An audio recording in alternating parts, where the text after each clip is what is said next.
Good morning, everyone. Welcome to this Google News Initiative, the Digital Growth Programme session on behalf of Google. My name's Louise. If you have just been with us, welcome back. If you are new to this session, it's fantastic to have you here. Thank you so much for joining us. Now, the objective of this training is to take an in-depth look at the methods that newspapers are using to successfully become online publishers. Now, each lesson covers a different element that any news business must take notice of. And this could be anything from things to be done before launch to how to shape the value proposition, pricing, acquisition, churn rate, etc. Now, each lesson, we break it down into three key topics, the so what, the focus, and then the what now. Now, the aim is to give clear, actionable instructions to help you and your news publication become a commercial success. Now, I am not here alone today. In the chat box, which you will find just below this video, the Q&A section, is the lovely Lorenz, my colleague, who is moderating that chat box. He is here to answer any questions that you might have, also help you with any links that we will be sharing. So make sure you keep an eye on that chat box. And if you do have any questions, then please do ask away. Now, we're going to be talking for about 35-40 minutes. We will also have a sort of 5 minutes at the end for any questions that you might have. And if you want to join us again tomorrow at 10 o'clock, we will actually be having a deep dive session where we can talk about all the content we've covered over this morning and really break it down for your news publication.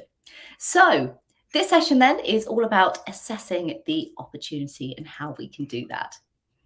So you can see here, this is a whole timetable of what's available through the Google News Initiative, the GNI program. Now we're actually towards the end. The last two sessions will be on Wednesday, so make sure you stop by and join us for them as well. Wednesday? No, Thursday. What day? We're on a Tuesday today, so they will be on Thursday. Now, this is our reader revenue section. We do have lots of different sessions all around, advertising revenue, data management, business strategy, audience development as well. So keep an eye out for when these sessions will be live again. But right now, let's crack on with our session all about reader revenue and assessing the opportunity. Now, we really want to help show you the variety of options that are available to you. However, it is really important for us to say that these are just options, and the world of digital publishing online, it really is complex. And each and every business has different challenges, a different audience, and a varying amount of resources available to them. So what we're going to be doing is showing you case studies, some actions, further resources as well. But all of these are just suggestions, they're just guides. So whatever actions and next steps that you decide to take, they're going to be different based on your needs, your experience, and your aim. So the choice really is yours. We're just here to offer you some guidance. So just a little bit of a heads up that this is quite a jam-packed session. So make sure you make notes. Make sure you've got ways of taking notes of those links as well that are going to be shared. We're going to go quite a pace to get through lots. But like I said, there will be time for any questions, anything you want to go over again at the end, if not tomorrow in the deep dive session. So let's crack on with it then. So understanding the opportunity, it really is a first step and an important first step. But why does it matter? Well, you're here because as a publisher, you want to run a profitable business. You may well be participating in some of the other sessions as well of the revenue strategy workshop that really do explore the revenue sources. But of course, not all of these will suit every publishing organization. So how can you determine which combination of money-making opportunities are going to work best with your specific business? Do you know enough about your readers to really understand what triggers them to reach for the credit card? So understanding the opportunity really is the first important step. And that's exactly what this session is all about. So these little sections are what we're going to be looking at. We're going to be looking at how we can estimate the opportunity and just how big the opportunity is for reader revenue and how to go about measuring it. We're going to look at using surveys for insight and what questions could we be asking and how. And finally then, reader revenue metrics, so how we can understand our readers in more detail. So they're the three sections we're going to be looking at today. So first up then, how we can estimate the opportunity. Now for all news organisations, understanding your reader revenue opportunity is likely to be a critical part of your overall revenue strategy. So let's look at how we can size up your reader revenue opportunity. Now, understanding your potential opportunity can help you make a case for reader revenue within your organizations, guide planning discussions, and help you set your long-term reader revenue goals. So to help with this process, Google News Initiative have designed an opportunity sizing estimator to assess the potential reader revenue opportunities for your news organization. And you will find this in the NCI playbook, so the Google News Initiative playbook. And I'm sure Lorenz will not mind sharing that link with you.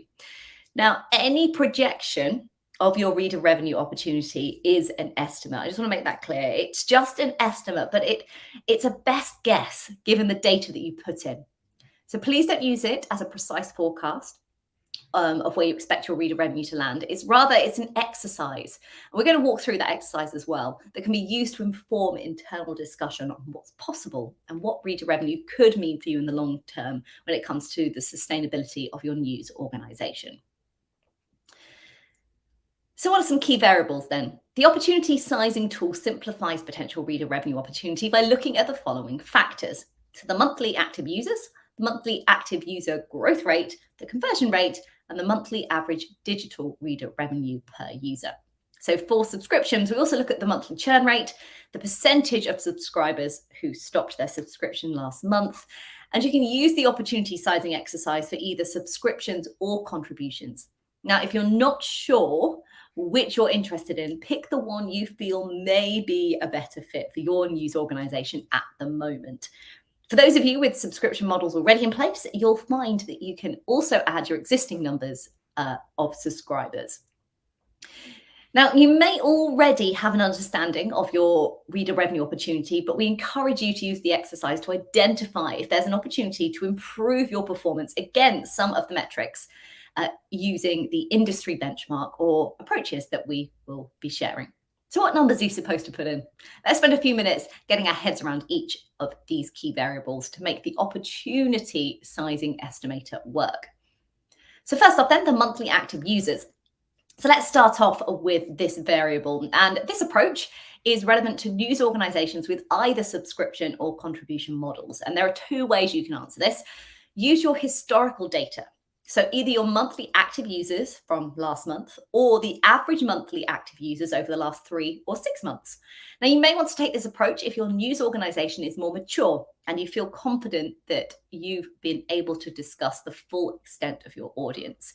Now, if your organization is relatively young and wants to set a stretch goal, you can try an approach recommended by FTI Consulting, which we're going to talk about. So let's talk about that stretch goal then and your monthly active users and how you can set that target. So we'll walk through the FTI consulting approach now. Now, just a little note, you will need access to reliable data on the number of households in the geographic community you serve for this approach. So here's the calculation. It is potential monthly active users, which is equals the number of in-market households in the geographic community you serve times fixed ratio of your unique visitors per household that you are aspiring to achieve. I'm not expecting you to make these calculations right now. Make a note of that calculation so you can take it away and do it afterwards. So what ratio of unique visitors per household should you aspire to? Well, small news organizations should aspire to a ratio of 3 for unique visitors per household. Large news organizations can use a ratio of 5, given that they're more likely to attract national or international readers beyond the geographic communities they serve. And smaller news organizations that focus on topics with national or international relevance may also want to use the ratio of 5 because of the ability to attract readers beyond the geographic communities that they serve. So take a local online newspaper, for example. If there are 30,000 households in the community that your publication serves, you could use a ratio of 3. So that's 3 times 30,000 equals 90,000 monthly active users. But if your publication covers national news as well, you could use the ratio of 5. So 5 times 30,000 equals 150,000 monthly active users. Now, Let's break that down then into a little bit more detail for you. So set a target. It's your monthly active user growth rate. We recommend starting off by calculating this variable based on your historical data. So this will be your monthly active users growth rate equals monthly active users last month divided by monthly active users from a previous month. Now, alternatively, you could provide the average growth rate over the last 6 months. So again, not expecting you to make this calculation right now. Take a little note of this. You can always come back and watch it afterwards as well. It will be available for 24 hours afterwards. So you can make a look, come back and watch this video to do these calculations. And your conversion rate. Our next variable is conversion rate, and the approach is slightly different for subscriptions and contribution models. So for subscriptions, there are 3 different approaches for subscribers. So FTI Consulting's target benchmark is 4%. If you're a small news organization, so that's reaching less than 500,000 households, or 2% if you're a large news organization, that's reaching more than 500,000 households. In Europe, this might be better set at 6%. You could survey your own readers to understand potential conversion rates. Ask them, on a scale of 1 to 5, how willing would you be to subscribe to this news organization? And you can use this percentage of respondents who answer with a 4 or a 5 to calculate your potential conversion rate. So news organizations typically disregard all answers below a score of 4. And that's given that respondents have been shown to overstate their willingness to subscribe in surveys. Now, if you have a mature subscription model, you can use the most recent conversion rate. You can calculate this as subscribers at the end of last month divided by last month's unique monthly active users. For contributions then, use your historical conversion rate if you have a mature model. You could use the survey approach employed for subscribers or for subscription models. Be sure to use the word contribute in your questions instead of subscribe. And we suggest setting 1.7% as your target conversion rate. And we'll explore more in our next session, which is conversion rates and how conversion rates have been observed typically to be lower for contribution models than for subscription models. So make sure you come back on Thursday to check that out if you wish. Next up then, the average digital reader revenue per user. And next variable here, it's the average monthly digital reader revenue per user. And a helpful way to think about this metric is as the average price of your digital subscription or the size of an average contribution each month. Again, the approach slightly differs if you have a subscription or a contribution model, and we'll look at this on the next slide. By the way, if you do have a mature subscription model and you feel your average prices have stabilized, you can use your current average subscription price for readers as well. Okay, so subscriptions first. How can we calculate this figure? Now, if you'd like to use industry benchmarks, it will likely vary depending on where in the world your news organization is based. So we're going to assume a developed European country. So using the FTI Consulting benchmark, for a small news organization, it'll be £8 per month or $10, and a large news organization, £12 per month, $15. Now, just a little note here, in an emerging market, experience suggests a benchmark of between $5 and $7 per month. And you'll also want to take into account additional factors like the strength of your local economy and currency exchange rates in determining an average revenue per user that makes sense for your organization. Moving on to contributions. So for contributions, you've got 3 approaches. You can use the historical average if you have a mature model. You can use the survey approach we use for subscriptions, or if you're interested in using industry benchmarks, you can use the News Revenue Hub's benchmark of £7 per month. Its median average revenue per user for contribution news organizations, so it's the best in class performance actually, is £13 per month, just so you're aware of that. Emerging markets will advise there to use a range of between £3.50 and £4.50, depending on the market conditions and the exchange rates. The monthly churn rate as well is our final variable to talk about. So if you'd like to use an aspirational churn rate, we would recommend a benchmark churn rate of between 3 and 5%. And that's based on the expertise of FTI Consulting, also Mather Economics and FTI Strategies. So Google's opportunity sizing tool looks at churn for subscriptions only. It doesn't apply to the contributions model because the majority of contributions tend to contribute on a one-time annual basis. So a more meaningful metric for contribution models would be annual churn rate. So contributions from last year who do not continue to contribute this year. The current opportunity sizing estimator projects only 1 year of annual revenue, so any annual churn rate isn't relevant. Possible future versions of the tool will project across multiple years and take annual churn rate into account. And again, I'm sure that the link to the playbook has been shared in the chat, so make sure you make a note of that because all of this is in there for you to refer back to. So what does all of this lead to? So let's look at how we can size up your reader revenue opportunity using the tool. So now that you have the right numbers to enter into the key variable fields of the opportunity sizer tool, it should give you a primarily understanding of your 1 year reader revenue opportunity and some of the key metrics that drive it. So head over to the reader revenue playbook and put these metrics to the test. You don't have to do that now. Please wait till after the session. If you come back to the deep dive tomorrow, we can do it together if you are struggling. Now, once you input your initial numbers, you can continue to adjust the variables using slider controls to see how additional optimizations can improve your 1 year reader revenue opportunity. Next up then, let's look at how we can use surveys for insights. And the simplest way to understand your readers' needs, it's to ask them.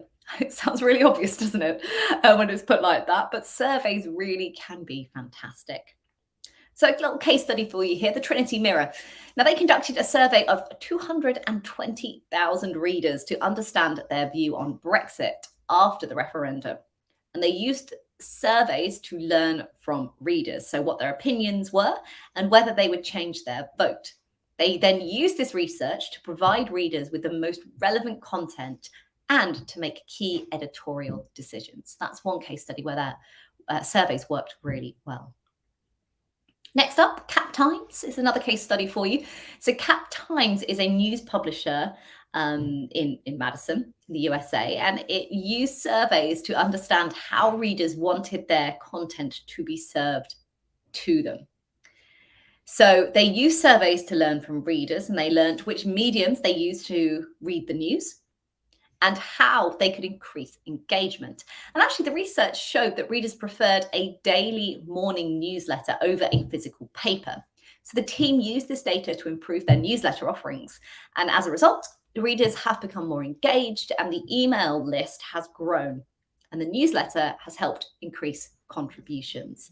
So there you go, simply asking what they want, providing it, and it increased their contributions. That's a great example there from Cap Times. So we're going to be inviting feedback really in 5 key areas. So before you start writing down a list of questions to include in a reader survey, you may find it helpful to organize them into categories or streams. So here are 5 suggested areas for which you could seek feedback from your readers. So first off, product and content. Secondly, willingness to pay, value-added benefits, marketing and positioning, and your user experience. Now, across each category, feel free to tailor those questions to help answer specific needs for your organization. Now, we recommend limiting the survey to just the questions that are absolutely essential for your news organization to ensure that more readers complete it. Really strip it down to what is essential. If not, you will put people off it if it is too long. So we're going to run through some sample questions that you could try for each of these 5 recommended key areas in turn. So first up then, product and content. What can you ask readers in order to get a better feel as to whether you're meeting their information needs, and how might you exceed them? So what kind of product and content experience would they be willing to pay for? So here are some questions that you might want to use to sort of grow your understanding. So how do you prefer to receive news content? So options could include things like articles, videos, infographics, web stories, podcasts. Where do you prefer to receive news content? Options could include text, newsletters, desktop websites, mobile apps, websites, social media. When do you prefer to receive news content? So ask about what time of day, such as morning, evenings. We just had a great example of that. What specific type of content do you value most from our news organization? So you could list the types of content you provide, such as local, editorial, explainer, sport, or international. And are there any specific writers or columnists at your news organization that you value the most? Are you getting the news and information you need from our organization? And you could do this from a sort of a scale 1 to 5, strongly no to strongly yes. What is something you get from our organization that you don't get from others? What is something you get from other news organizations that you don't get from us but would like to? What else would enrich your experience with our news organization? And if our news organization ceased to exist tomorrow, would you feel you've lost a source of information that you couldn't find elsewhere? Again, a scale from sort of 1 to 5, strongly no to strongly yes would be a great option to do there. So they're just some of the questions that we could delve into the product and content. And again, only using what is absolutely necessary for your organization. Next up, willingness to pay. So to gauge how much a consumer might be willing to pay, you could ask them things such as, how willing would you be to subscribe or contribute to this news organization? Using that scale, extremely unwilling to extremely willing. Again, taking into account only those 4s and 5s to calculate that conversion rate. And how much would you be willing to pay each month? So provide a menu of pricing options that are relevant to the market. Now, if you're calculating your average revenue per user, calculate only the responses of the publishers who responded 4 or 5. Don't forget that, because they're the ones that we're really taking into consideration. If you don't feel comfortable asking those questions to your reader or of your reader, or don't feel you have a strong enough value proposition for your reader, you can indirectly get general understanding of what patterns of financial support are there, such as questions such as what causes and organizations do you financially support? How much do you give monthly or annually to causes and organizations? And do you financially support any other news organizations? If so, which ones? So you're getting an idea around it instead of directly asking if you do feel uncomfortable. Next up, the value added benefits. So present your readers with a big list of potential benefits like the one below, and ask them to rank 3 that would most likely encourage them to contribute or subscribe. Now, on this list then, you could include, we've just got some examples here. Again, remember, adapting them to your own publication. So things such as the opportunity to provide feedback on the editorial process, such as suggesting topics for the newsroom to write on. Access to member-only podcasts, member-only events, member-only newspapers, visiting the newsroom, meeting journalists, access to content before non-members, ability to chat with journalists or to meet other readers in person, access to ad-free content, to fact-checking resources, educational opportunities, receive publisher-branded merchandise, receiving discounts on events, hotels, restaurants, and not interested in receiving benefits, just interested in supporting strong journalism. So a whole list of questions for you there. Feel free to make a note of them. Like I said, if not, this will be available for you to go back on to view for 24 hours afterwards, or make a note of that playbook link. You can find out all the information in there as well. Next up then, marketing and positioning. So you can use a survey to get a deeper understanding of what sorts of messages and marketing that might resonate with your reader. Now, we can't possibly share a set of recommendations here and recommended questions, as this would depend entirely upon your campaign. But just to give you a very rough, generic idea, previous surveys run by news organizations that have worked with the Google News Initiative had included, amongst others, the following questions. So, first off, which of the following messages most resonate with you on why you would consider subscribing or contributing? And then the readers had to pick from one of these. So quality news is critical to our democracy. I want to be more engaged with our community members. I want to access to more quality content. I want to keep the news organization independent. I want to support the causes I care about, support important investigations. I want to connect with my favourite journalists, and I want to be informed on stories that matter. So that's just one example from one publication. Next up, how readers see you. So by asking questions such as this, you can arm yourself with a much fresher understanding of how readers regard your publication as a brand. So marketing campaigns would typically want to deliver messages that align with the mission and the values articulated by the news organization, reported the tangible impact that reporting has had on the community, articulated what makes your news organization different from others, and aligned with what readers value about your news organization, according to surveys and interview data. So this last one there, so the alignment with the readers' value about your news organization, according to surveys and interview data. Now, this can be sort of revealed once those survey forms have come back. So this will be something that happens afterwards, and you can find out what readers really think about you. You may even discover that you have a stronger brand than you realized. So it's not always a negative thing where you have to make changes. You might just be able to build on the really powerful moments and the power that you have within your brand. Little case study for you here. This is the Oban Times. It's a Scottish newspaper. And it changed its offering from broadsheet to compact after more than a century and a half, following feedback from its readers and advertisers. And the aim was to make the newspaper more reader friendly. And they did state that after a lot of research, readers and advertisers convinced us that they wanted to change as it was far more reader friendly. So that's what they did. And it made a big difference. Johnson Press, another case study here. Email traffic for them was an area which was underperforming against industry standards. So they sent out a survey to 1,000 readers and used these findings to optimize a newsletter by increasing the visibility of its call to action. As a result, email traffic has now grown to make up 2% of total traffic to the site. Users coming from this source are actually more engaged with a 5% lower bounce rate. So another great case study of how surveys really changed Johnson Press. Next up then, the user experience. Finally, you can use reader surveys to get a better understanding of whether your readers have a good experience on your website, which is key. Here are a few potential questions to determine how well your UX design and site optimization is doing. So first off, is the website easy to use? Are you able to quickly find the information you need? How is the experience on mobile? How is the experience on desktop? Is the website engaging? And for each of these questions, you could consider letting respondents rank their experiences from 1 to 5, not easy to very easy. So that's a really great question to add in there. Denick N, case study here. It's a daily newspaper. They use surveys to better understand why its premium members chose to be subscribers.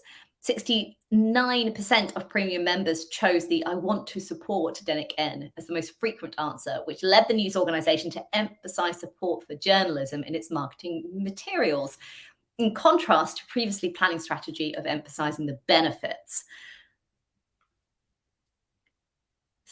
Are you looking for more helpful tips then for getting insight directly from your readers? So let's delve into this in a bit more detail then and find out what some of those helpful tips could be.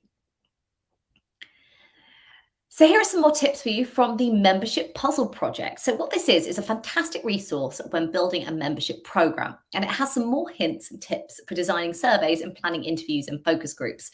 So what it does is it makes inclusion and accessibility central to their consideration. So research, recruiting bias occurs when certain individuals or groups are excluded from the focus group for reasons not specified in the research plan.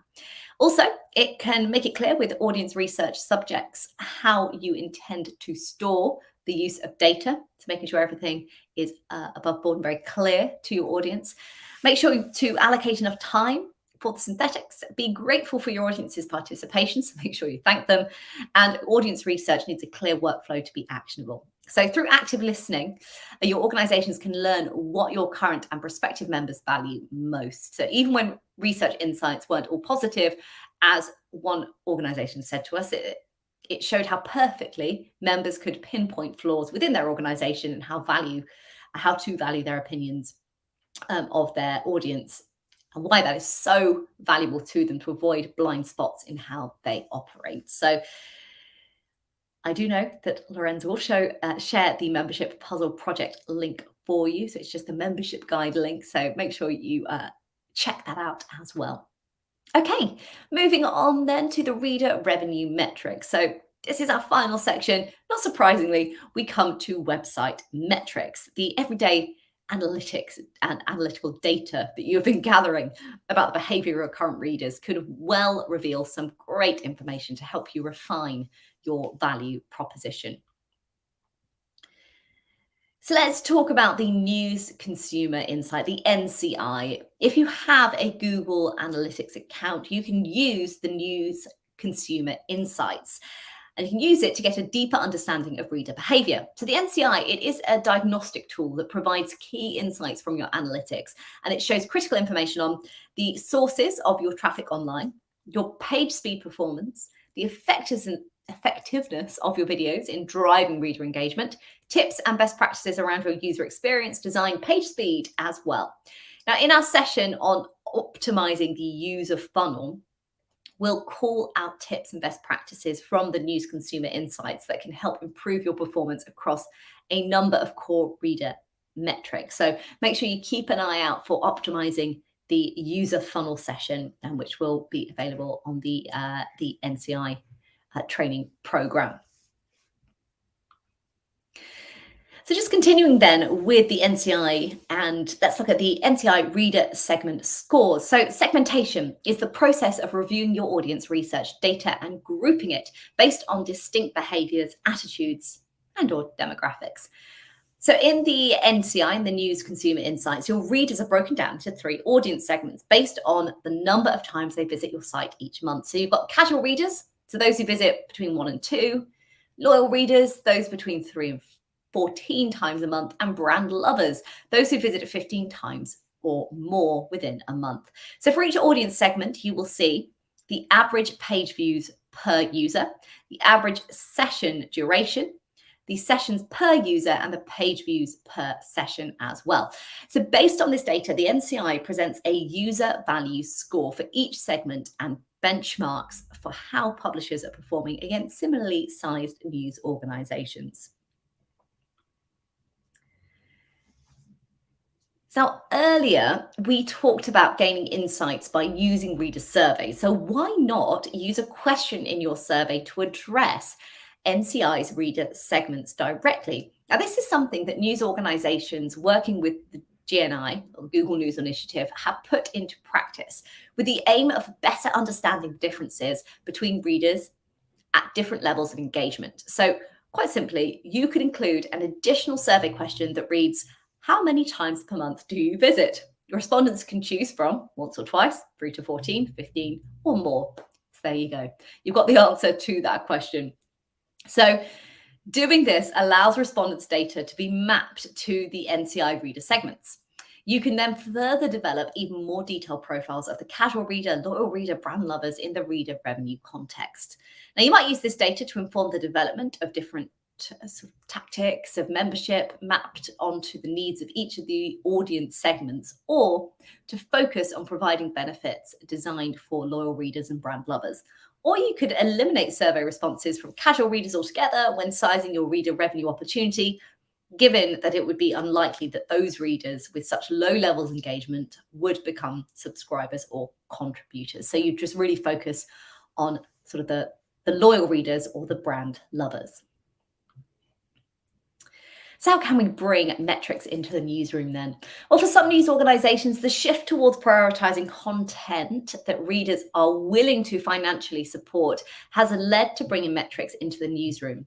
Here are some of the metrics we've seen publishers track to assess if readers are meaningful and willing to engage with content. So average time spent on an article, scroll depth, so that's the percentage of the article a reader scrolls through, and tracking of articles that most frequently lead to subscriptions or contributions. So these performance indicators are then shared in dashboards that are prominently displayed within a newsroom so that all journalists can see it, or digital editorial meetings, for example. Now, you could, of course, add custom reports to the shared dashboard as well. So, for example, Mather Economics developed a metric called path to conversion, which assesses the overall percentage of articles of a news organization and what they produce that were on subscribers' 30-day journey before converting. So that custom report could be fantastic to add to that dashboard that is shared. Here's a case study for you then from the Financial Times. Now, the Financial Times has developed a metric called quality reads, which measures the percentage of readers who read more than 50% of an article, as approximated by the time spent on an article and the article length. Now, this metric is then shared with the newsroom. Now, the Financial Times strategies have discovered during the GNI European Subscriptions Lab that more advanced publishers, such as VLT, which is a Swedish newspaper, and La Croix, which is a daily Catholic newspaper in France, empowered their journalists with clear, actionable metrics like quality read. So they had a clearer understanding of what content was resonating with their readers. That's just one case study of how they excelled these metrics by using a quality reads and pushed it out to their readers. Another case study here, Dainik Jargon, which is an Indian Hindi language daily newspaper, and they use the NCI to inform its editorial and revenue strategies leading up to and during India's 2019 general elections. Now, analytics showed that sessions per users and time spent and pages per session were increasing as the elections approached. So this was identified as an opportunity to further drive engagement, develop brand loyalty, and maximize revenue. So after the election, the paper saw a 16% increase in returning users and an 11% increase in daily page views. So in January 2020, it became the largest newspaper in India by readership and the second largest by circulation. So are you ready to turn your metrics into actions? So let's look at how we can do that. A little bit of an activity for you to take away. This is our Identify Opportunities worksheet. So with the information that you are able to collect through surveys, interviews, and analytics, you should then be in a better and a more informed position to begin identifying opportunities to strengthen your value proposition. The simple worksheet, which you can see here, it could really help you chart out your ideas and conclusions. And you can download this from the GNI Reader Revenue Playbook, which Lorenz, I know, has already shared, and I keep saying, but if you have not made a note of that link, please do so. There is so much useful information in there. And you can find this worksheet in there as well.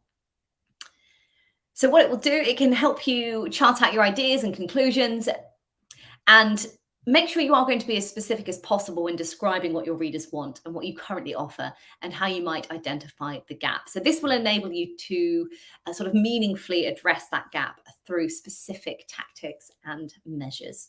So I really hope that you find that useful. And once again, it is in that playbook, the GNI Reader Revenue Playbook. Little extra tip for you, the NCI and reader engagement. So just in case you thought that the news consumer insights was just about those three audience segments, it's not. It also gathers critical information on sources of your traffic online, your page speed performance, and the effectiveness of your videos in driving reader engagement. So the term sort of insight suggests that NCI also provides a variety of tips, recommendations, and best practices around user experience, design, and page speed. So please remember as well that anyone with a Google Analytics account can access the NCI at no extra charge. So we sort of delve into the NCI in rather more depth in our news consumer and real-time content insight session as well, which is actually sitting within the data management section of the GNI workshop. So if you do want to keep an eye out for when they will next be happening, you can do that just through the link where you signed up to this one as well. So that will be in the data management section if you want to find out more about the NCI. It really is a fantastic tool. Okay, So another real sort of jam-packed session. I know if you've joined us for both sessions today, there is and has been a lot of information thrown at you. So just to summarize this session then, before we open it up to questions, we looked at how we could estimate the opportunity. And we then delved into an activity, which was about opportunity sizing and how you can measure your audiences. We then talked about using surveys for insights. We had an activity there, which was the membership guide and what questions could we ask and how we could ask them. And then we looked at the reader revenue metrics as well. And the activity there was the NCI. So downloading it into the playbook and looking at how we can use news consumer insights to really benefit us as a publication or as publications and understand our readers more. So if you have not made a note of that playbook, do so now. Make sure you check back for our other sessions too, where you can delve into the NCI in more detail. So that's what we've looked at during this session. We do have time now for some questions and answers. Just a few minutes. If there are any questions and answers at all, please feel free to pop them into the chat now. I know Lorenz has been taking care of you. I'm going to give you a couple of minutes to do this just to reiterate then, just to really emphasize, if you want to identify opportunities to strengthen your value proposition, you could start with collecting information about your readers and users. Reminding you, 3 great ways to do this is using surveys, conducting interviews, and forming yourself through your analytics as well.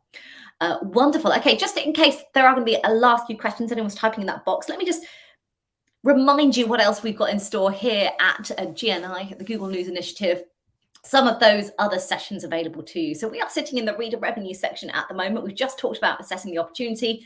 On Thursday, we're going to be delving into some sessions at the same time about optimizing the user funnel and alternative income streams as well. So make sure you come back, stop by and say hi and join in with those two as well. We do have other sessions available in advertising revenue, data management, audience development, business strategies too. Now, we have actually already done them for this sort of run of the GNI program, but we will be back. So make sure you keep an eye out for them and when the next sessions will be available. Also reminding you that this is not it. You can continue your journey with us. You can do that with the deep dive sessions. Now, tomorrow at 10 a.m., we have a deep dive session based on the 2 topics we have looked at today. So reader revenue and how we can sort of assess that opportunity. It has been a lot of information. So the deep dive sessions would be a fantastic way to actually look at how we can apply this to your publications individually. And we can work with whoever else is there to make sure that we can share ideas and come up with the best way of doing that. So if you have not got the link to it, you'll be able to find that link in the same place that you signed up. Hopefully Lorenz might have it as well and can share it in the chat box as well. But that's 10 o'clock tomorrow. You can come back and we can go through some of those activities as well if you fancy. It's just a whole hour where we can just break these sessions down, because I know it is a lot of content that we have gone through, and sometimes you just need a little bit of time to go through them all. So make sure you pop back for the deep dive session tomorrow. We do have our lab sessions as well. There are actually a number of other training labs that run, and we would love to signpost you to these. And you can visit the GNI website to find them. I'm sure we can share a link as well. And lastly, if you do have a couple of minutes at the end of this session, would really appreciate your feedback. It really is important to us. It's how we can sort of evolve and develop these sessions to offer you the best that we can do as well. So a link is going to go into that chat box. Please, if you have a couple of moments, if you wouldn't mind filling that out, we would really appreciate it. So just checking, it doesn't look like there's any other questions coming in. Just once again, if you do, anything springs to mind, you can rewatch this session for 24 hours afterwards. And also, if you have any additional questions, there's things that you just can't get your head around in some of these exercises and activities, come back to the deep dive session tomorrow at 10 o'clock and we can run you through them. But that is it from us here at the GNI program. Thank you so much for joining us. Thank you, Lorenz, as well, for being in that chat box as well, moderating and hopefully sharing all that information with you. No doubt he has, but it's been an absolute pleasure this morning. Thank you again for joining us, and I hope to see you tomorrow morning. Take care.